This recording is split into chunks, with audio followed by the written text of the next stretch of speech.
Thanks to 3D Printworks, my local 3D printing supplier for the brand new chassis for Squeak. Hello everybody, I am Ben from Team Panic. It is time to look at how Squeak, my noisy hammer robot, performed at ARC's May meet. Now, as in previous things, Squeak here went into the B League, the non-destructive league, and fought against robots in that category. I will say very quickly that I had to take off the back bellows on the hammer to make weight. The whole robot was overweight by literally the weight of a single bellow, so I took off the back one so we don't squeak when we go backwards, but we do squeak when we go forwards, because I figured that was the more important part of Squeak as a robot. So with that out of the way, let's jump on into the fight. And our first fight up is up against a robot called Blue Scrapper. This is one of the lone bots at ARC.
And also not A. So we get squeaks this time. That's great. We actually get squeaks when we throw the hammer.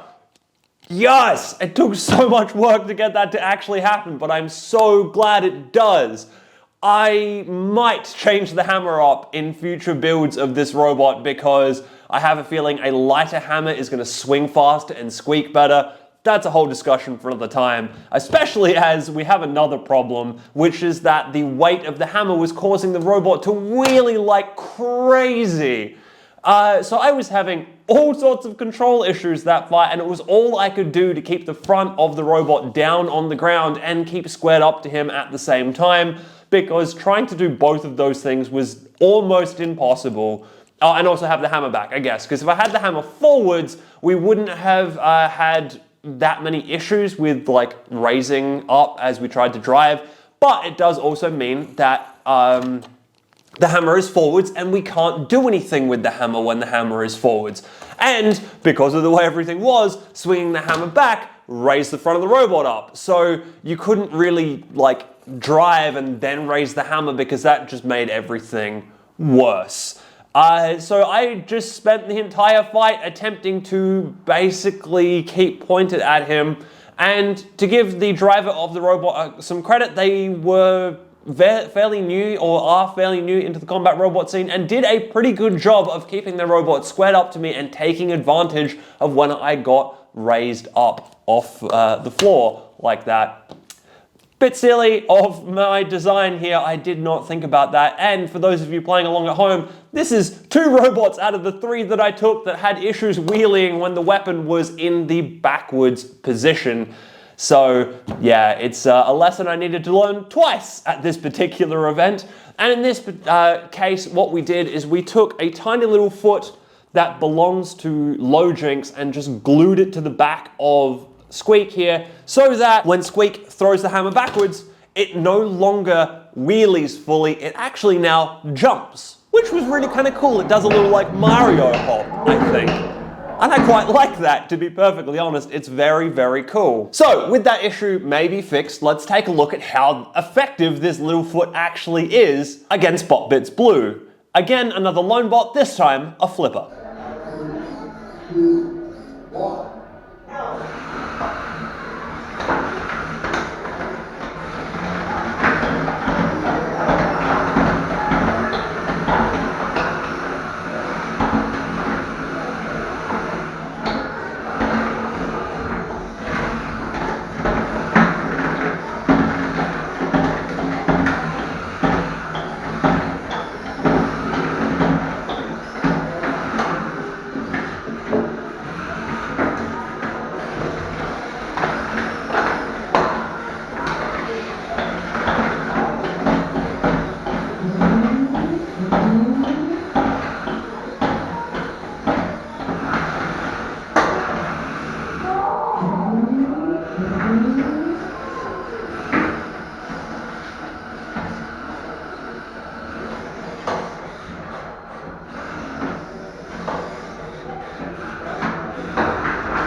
So I would call that a success. I was much more controlled and contained and able to point the robot where I wanted it to without having to be super worried about where the hammer was or like taking off slowly or anything like that, which allowed me to fight better in this particular fight, I feel. And also I think I was getting under him a lot easier, which probably is also to do with that foot and not having to be so cautious with my takeoffs and things. Things just worked better in this fight. He is a little bit high, which meant that we didn't get as many squeaks as I would have liked out of the robot. So as I think I mentioned in the live stream, this basically means that the squeak in this fight was a whiff detector. It meant that whenever we missed and hit our own dustpan, we got a squeak instead of squeaking when we hit the opponent. But I think that's because this opponent was a lot taller. We really need lower, flatter opponents to get good squeaks out of. So maybe we need to adjust the angle on the arm again so that we're squeaking on higher opponents. Because, yeah, squeaking when we hit ourselves is okay, but I really want to squeak when I hit them. So, yeah, something to adjust maybe in the future. They also did get stuck under the wall at one point, but again, this was a lone bot. It was a newish person to the sport, so I freed them from the wall to continue on with the fight. I'm in this B League for the fun of it. I mean, this robot it's not a serious robot. I don't know if you could tell that or not by the giant oversized squeaky hammer attached to the top of it. I'm not here to win the B-Div. I am here to have some fun and go squeak on some opponent robots. So, of course, I let him out of the stick, especially as a stick against a wall like that, like that's not a thing that's supposed to happen. It's not an out that you're supposed to have against you. So I figured, let's just do that. I mean, of course, then not 30 seconds later, I did push him into the pit, but that's a different story entirely. At least I feel like. And look, we had a bit more fun, we had a bit more drive. It was good. I enjoyed that fight, and I just love the fact that all it took was like half a gram's worth of tiny little piece of plastic to fix all of the, well, most of the drive issues we were having with Squeak here and just allow it to perform the way I wanted it to perform. So, next up in our round robin group, we have a robot called Alpha. This is a two-wheel drive wedge. 2, 1, go!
Yikes, this one was interesting. This was a battle for the low ground, and Alpha basically had it. Any head-to-head collision, he basically had me on the ground game there, which basically meant that all I could really do was try really, really hard to not be pitted for a good section of that fight. If I got around the side, because of the way his geometry works, if I hit him from just a slight angle, I could maybe wedge in underneath him, which I did do occasionally, but yeah, anytime where we got that nice head-to-head, he was just easily underneath me and pushing me around all over the place. He really had control of that fight for a good majority of it, and it's literally just down to the way the geometry's interplay. And also, Squeak here does not run acetate. I use acetate when I'm looking for a really, really low ground clearance. However, Squeak was running out of weight before I added the little foot on the back, which is very, very necessary for Squeak to actually work at all. So I definitely did not have weight to add acetate, which would have helped in a fight like this one, where the low ground is a thing that we absolutely need control of, else you get pushed here, there, and everywhere. I also, in this fight, got stuck on my side, which was a bit of a pain. However, with the wheels sticking out the sides of the robot, I can still drive around. It kind of drives as a triangle on the point of the wedge on one wheel and on the hammer, which is great, because it means by swinging the hammer back and forth, I can actually change the angle of drive effectively. And with the angle at certain points, the robot will go straight, and with the hammer at other points, the robot will turn. There we go, having robots fall over behind me. That was an interesting thing to kind of learn on the fly, is how to drive this robot on the side. And then we managed to self-right by self-righting off of him, because he's a nice wedge. I could use him to kind of ramp myself over back onto my wheels and keep going, which was very, very handy. Then, of course, at the end of that fight, we did manage to get one actual good push on him and get him down the pit for a win, which was very good. That was a fun fight. That was a really good driving fight and good tacticsy fight. I really quite enjoyed that one. And then up next, we have a robot that we fought last month, and we are fighting again, and I absolutely love it. It is Whipsnake 37 trillion, and it has a shuffling mechanism and an extension mechanism. 2, 1.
This was fun. I really like fighting Whipsnake 37 trillion. It's just an interesting beast to wrap your head around. It is so slow that you can basically get wherever you want on the robot at any given point. However, that extension mechanism immediately overpowers any robot drivetrain at all. I mean, this drivetrain on here isn't like the strongest drivetrain you can have, and I could definitely have grippier wheels. However, it overpowers me with ease, and I think it would actually break traction for any 150-gram robot. The actual mechanism itself has that much power, it just breaks the traction for you. So if you're pushing him the wrong way and he extends that mechanism, you don't have a choice. You're going where he wants you to go, which is very cool. And you can see that he used it many times in this fight to get rid of me, to get out of the pit area. Just, yeah, he used it very well. And that's why I tried to push him down in under the camera, because in down there, as long as I wasn't between him and the pit, his extension mechanism wasn't really going to help him too much, because if you kind of push him from that direction, as long as he's angled in the right way, his pit his extender is going to push him into the pit, which isn't going to be good for him. That was kind of the hope here, was that we could actually kind of keep him in that position and kind of get him to extend himself into the pit or force him into the pit himself. But it didn't end up quite going that way, and of course we ended up with this fight in a draw. But again, it's just a fun fight. I mean, that was, yeah, like I said, that extension mechanism is a weird thing to try and fight against because it just overpowers drive.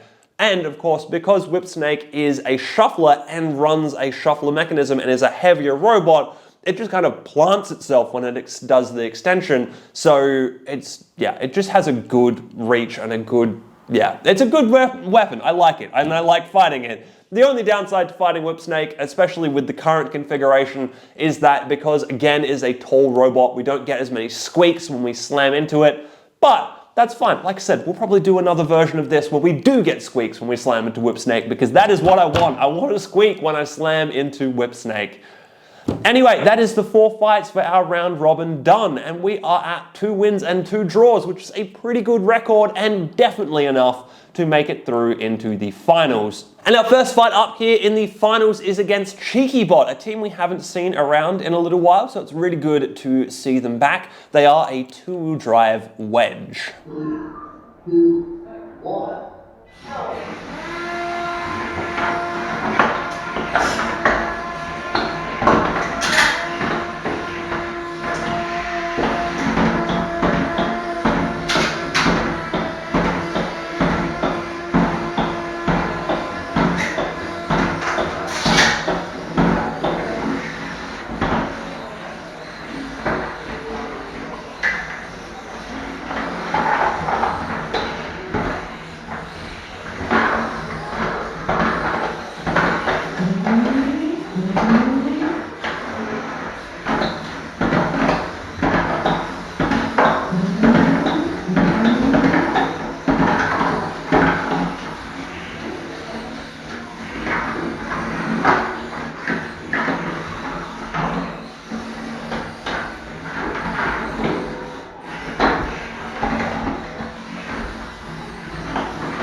So this fight was interesting because it was also a ground game fight. And in the first kind of half of this, I thought that I had the ground game and that head-to-head collisions, I was getting under Cheekybot and I was able to push them wherever I wanted. But then in the second half of the fight, that kind of got reversed back on me effectively, and they did the same thing back the other way. They were just getting under me consistently, pushing me here, there, and everywhere.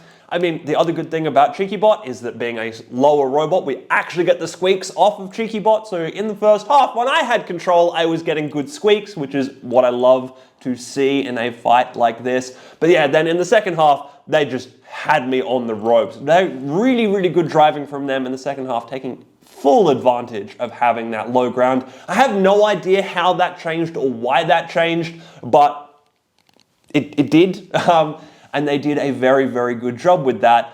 Unfortunately for them, they had such a, that was a really, really good push on me at the pit. I just got very lucky and the robot wiggled and a wheel touched the ground right before they had me at the tip over point, so I could back off and get out of there. I am definitely counting that as a lucky pit escape. There is nothing that I really did that made that pit escape actually work. It was just me going, and panicking and pulling the backwards on it and trying to get out of the way, but not really having any hope of that happening until, yes, the robot wobbled, very luckily, put a wheel on the ground, allowed me to pit escape back out of them, and unfortunately they didn't correct in time and got stuck over the edge of the pit. And then I was a little bit cheeky with Cheekybot and I put a couple of hammer shots in before pushing them down the pit. That was a very cheeky thing for me, but hey, I feel like it was thematically appropriate with their robots. So, sorry, I guess, but it was fun. That was a good fun fight. This is one of the things I do like about the Non-Destructive League. There is a lot of good driving fights that happen in the Non-Destructive League where you get more chance and more driver versus driver things happening, which is fun, especially when you've also got the Destructive League where, yes, it's big robots or big weapons duking it out and destroying each other. That's fun. I also like the driving aspect as well. And fights like this and fights like the Alpha fight are the types of fights where I'm like, yes, this is cool. And I liked just the driving element of the fight is great. I mean, and then of course you also have stuff like Whipsnake where you've got a fun weapon where you're like, How do I deal with this? And that is also a fun type of fight. So yes, that was a win for us in that level of the finals. We're now moving on to the next round of finals. And this robot that we're fighting is going to be familiar to a bunch of you here if you've watched any of my videos on my channel before. This is up against a robot called Run For It. This is a design of mine that I'd lent to a friend for the weekend. It was his first time fighting ever, and he did very well because he made it all the way into the finals. So let's take a look at this fight.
So it turns out I had lent my friend a very, very good counter to Squeak. Because Run For It is so low to the ground and so like hunkered down and maneuverable with the four-wheel drive, it's got a lot of torque.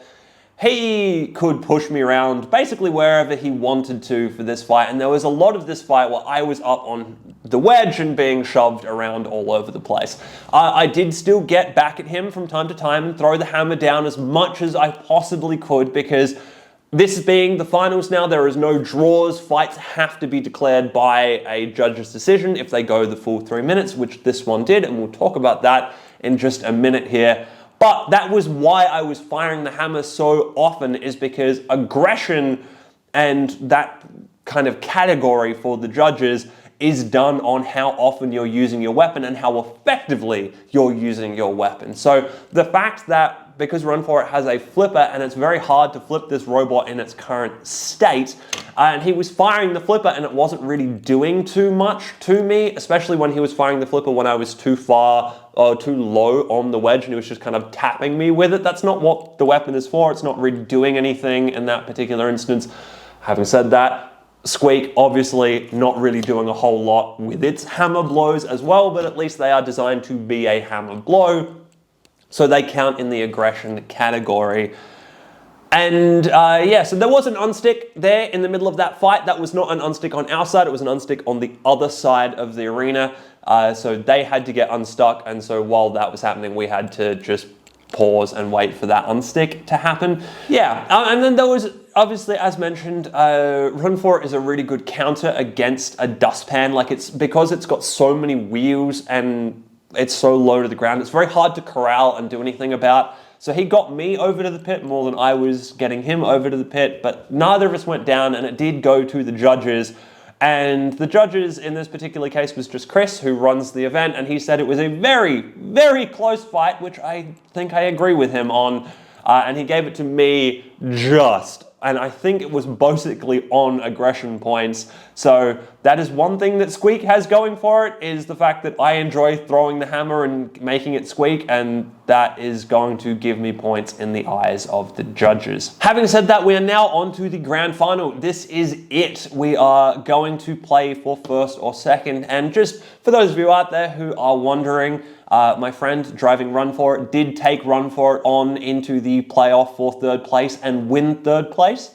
Pretty good for his first event, I would say. That's, yeah, really great. Having medaled on a first event is really cool. So props to him for doing that. But we're on to the first place playoff, and that is against Albacross, a kind of four-wheel drive wing grabber. 2, 1, go!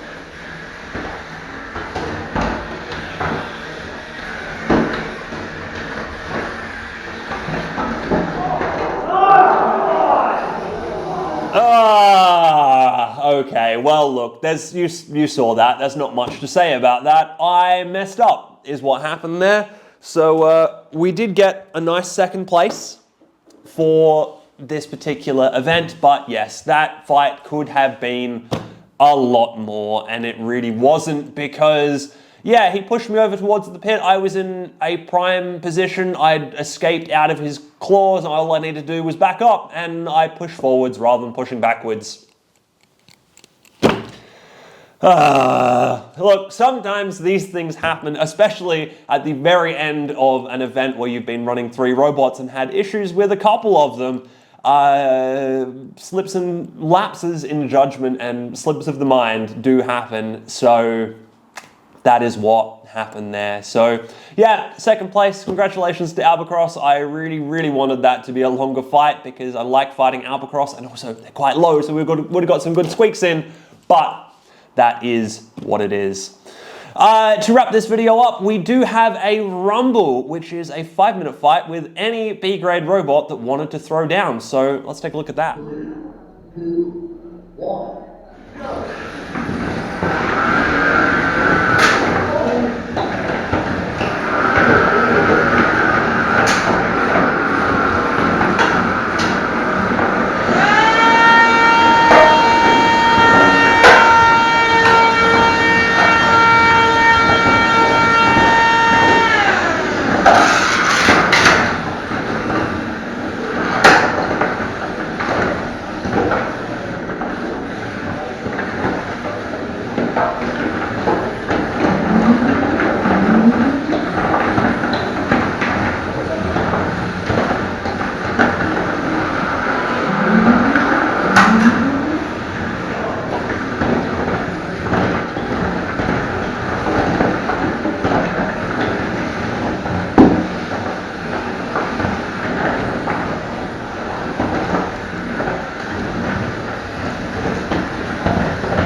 this was interesting for a couple of reasons. We're just going to do this really, really quickly here because there's a lot that happened in there, but there's just a few notable things that I want to talk about. So first of all, the chassis, which is printed in PETG, held up exceptionally well in that fight. Rumbles are always the place where things are going to take damage. If they're going to take damage, it's in a rumble. Yeah, the chassis is totally fine, including this back plate, which is just like 2 walls in a nice little curve. So if anything was to break, I would expect that to break, and it seems to have held up pretty well. So I'm pretty happy about that. We also had some traction issues. There was a couple of times where we were pushing people and they were just getting the better of us, which is an interesting thing. From my experimentation, the Pololo wheels should have the most traction, so maybe it's down to the fact that these are older wheels and they've just got a bit of dust on them. I know that like mouse robot people clean their wheels off with tape before every fight or before every running mouse, maze mouse championship things that they do. So maybe we need to try something like that. Again, I'm not super fussed in the B div, but it might be worth looking at into the A div, especially now that I'm basically running Pololus everywhere. We also got turned over on our side again, and this time round we didn't have a nice wedge of alpha to self-right on, and so it took me a while longer to get the self-right. However, I did manage to do a self-right with nobody around me, which means it is possible with the robot currently set up like this. This geometry will allow me to do that. I probably just need to practice a little bit, work that out exactly on the sticks, how I did that, and then have that in my repertoire so that I can pull it out at a moment's notice going forwards, because I think doing the mammoth style wings on this would just be ridiculous, and I really don't want to go back to that again. Those wings are way more of a hindrance than they are a help. Oh, maybe, I don't know. They do help quite a lot, but they are also a massive hindrance, and I never want to do something like that again. So having a way to kind of drive out of being stuck on the side, I think is valuable, and I'm going to try and work on that off camera and just try and practice that to get better at doing it so I can just do it whenever I need to. Then of course, the very end of the rumble, we were just us and Albacross, and I was hoping for a bit of redemption for my obvious mistake in the finals against Albacross, but I didn't end up pulling that off, and instead we got a repeat of the finals, so we came second in the rumble and second for the day. I think that's a good place to wrap this one up. I hope you've enjoyed that one, and I will see you in the next video.